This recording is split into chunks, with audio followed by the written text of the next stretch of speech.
Hello, vinyl community. It's Mazzy here.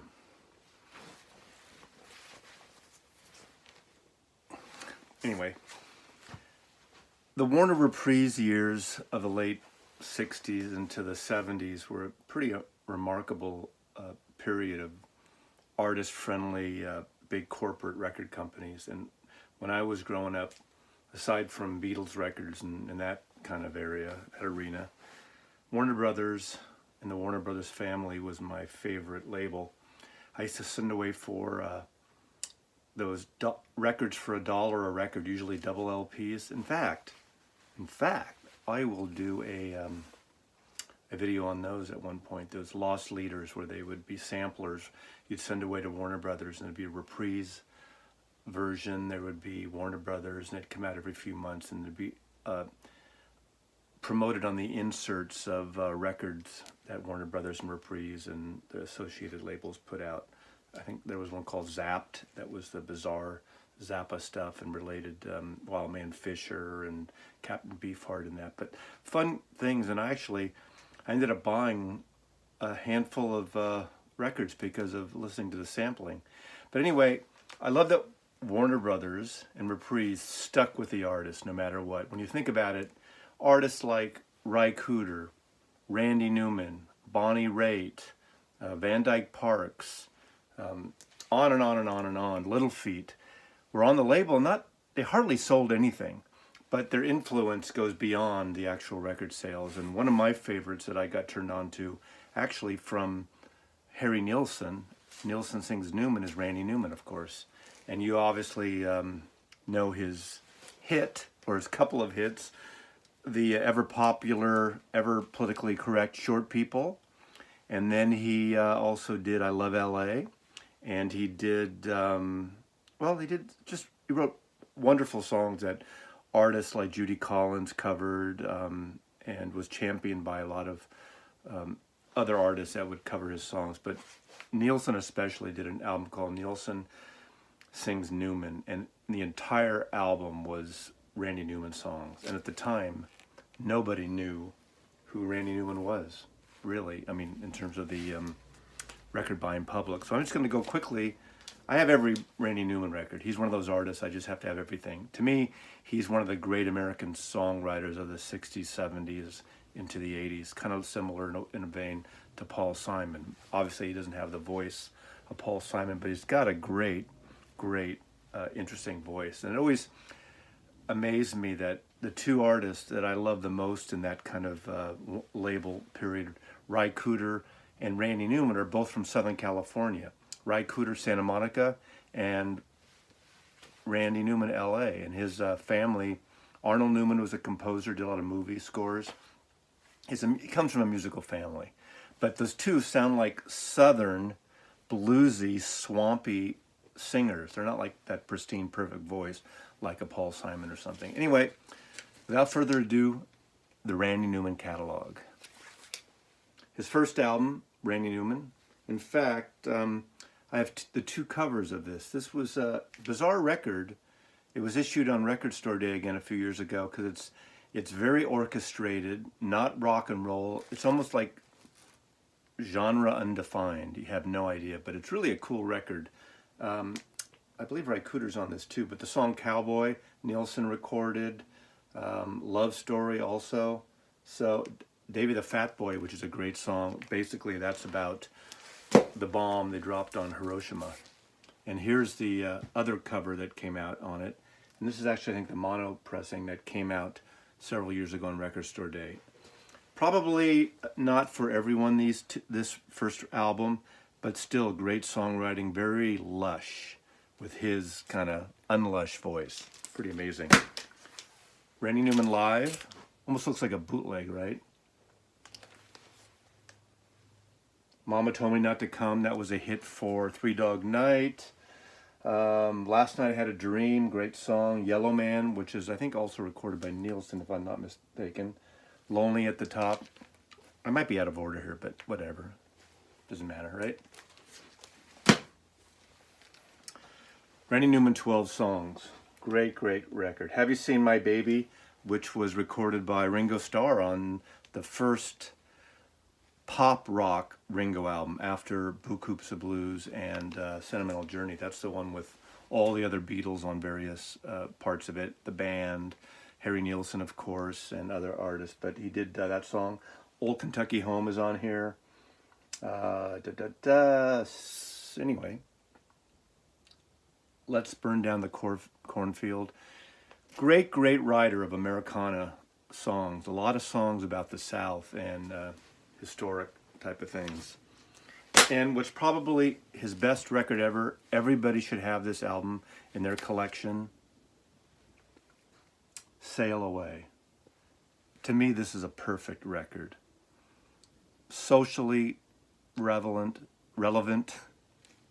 politically correct and incorrect, gorgeous record. Again, Ry Cooder's on it. A lot of the Warner Brothers, Van Dyke Parks, all these people at the time who worked, they traded off and shared on records and everything. Anyway, a record everyone needs to have in their collection, Sail Away. Or two.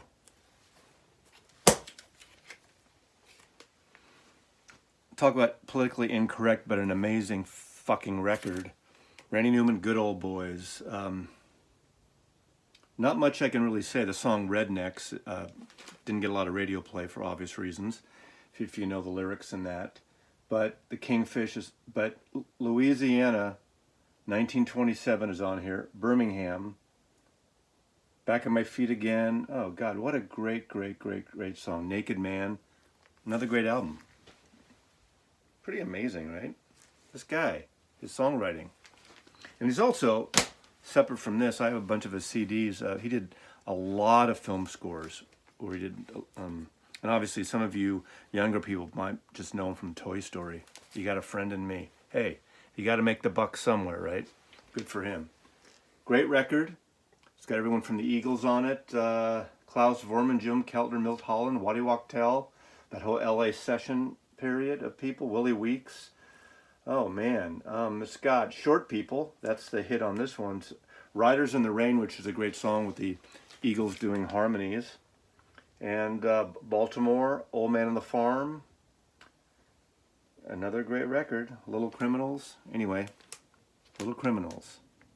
There's that LA Freeway there. Interesting. And LA Free is not even on this album.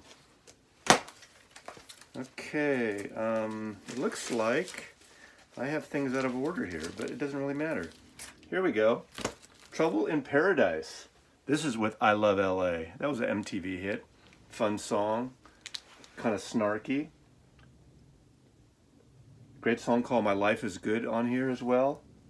Talk about tongue-in-cheek. There was a song he put out, well, we'll get to it, called Putin Put His Pants On, about Putin. And obviously, I don't want to get political on these threads here because it's a big country and record collectors are black and white and red and yellow and red states and blue states and Jews and Gentiles and liberals and conservatives and rednecks. And when it comes to vinyl, we're a small world after all. Okay, Hype Sticker. Interesting record. Didn't get a lot of followers. Kind of, he does a tongue-in-cheek song about ELO on here, does some electronic stuff. He has this sort of the Kiss makeup with Money. Amazing. It's Money that I love is the opening track on here, which is hysterical. Anyway, funny record. Probably not in your top 5 picks. And another one, and maybe offensive. Land of Dreams, promo I got from Reprise Records. Money and Matters on here. This is produced by Mark Knopfler from, you know them, from Dire Straits. It's a good record too. Dixie Flyer is on here. New Orleans After the War. There you go. Roll with the Punches. Another good record. Interesting record. Later, he's on Non Such, excuse me, Non Such Records now. which it seems like it's sort of the old farts that were hip in the 70s are on non-such now. Laurie Anderson, Emmylou Harris, David Byrne, Randy Newman, Ry Cooder was up until recently, and they do a lot of great reissues, but a great label. If you know Non-Such Records, back in the 60s and early 70s, it was a part of Elektra Records. That was a lot of international music, a lot of budget classical work. They were always like $2 less than everything else. And then all of a sudden, in the probably 80s, they started signing acts, doing left to center acts, 20th century music like the Kronos Quartet, things like that. John Adams, not the President John Adams, but the classical composer John Adams, who wrote operas like Nixon and Shine and things like that. But great label. They do a lot of reissues. They've been doing the Emmylou Harris vinyl reissues. They're doing some David Byrne reissues. They've done Ry Cooder, the live one, and I forgot which other one they did. Done a few others, but that. And then his last album, interesting record, Dark Matter. I like some of it. It takes a while. This grew on me. Again, not recommended for everyone. Non-such. But there's The Great Debate. Putin is on here, that song Putin. Oh, there's a great download-only song, which is about the Supreme Court, and I'm blanking out on the name. However, this collection came out, it was originally 3 volumes on CD. Non-Such put out 3 volumes called the Randy Newman Songbook, and he did them over, I think, about a 2 or 3 year period. And it was him just playing his favorite, best songs, solo on piano. Beautiful. Non-Such put a 3-record set out of it. Was it 3 or 4 records? I don't even know. But it's got, you know, all his kind of hits. I think It's Gonna Rain Today, Rednecks, Ragtime, Political Science, Yellow Man, Suzanne, Short People, Birmingham, My Life is Good, Cowboy, Sail Away, Burn On, Mama Told Me Not to Come, Love Story, on and on and on and on and on, I Love L.A., and what is that song? Old Man is on here. Anyway, great box set of just acoustic, piano, solo versions of his songs, and highly recommended if you don't want to splurge for this. If you're a CD player, those 3 CDs are worth the price right there. I have those, I got those right away because I'm not always a snooty vinyl person. If it's music I like, it's music I'm going to get no matter what. Anyway, Randy Newman, and that's it. And of course there's that song Louisiana, 1927, about the flood that obviously came back, and everyone started playing it after Katrina in 2005. Talk about a song that kind of was written 20 years earlier, 30 years earlier, and meant so much to a lot of people in 2005, 6, and beyond. Anyway, thanks for watching. Thanks for listening. And Randy Newman, I love you, baby. Bye.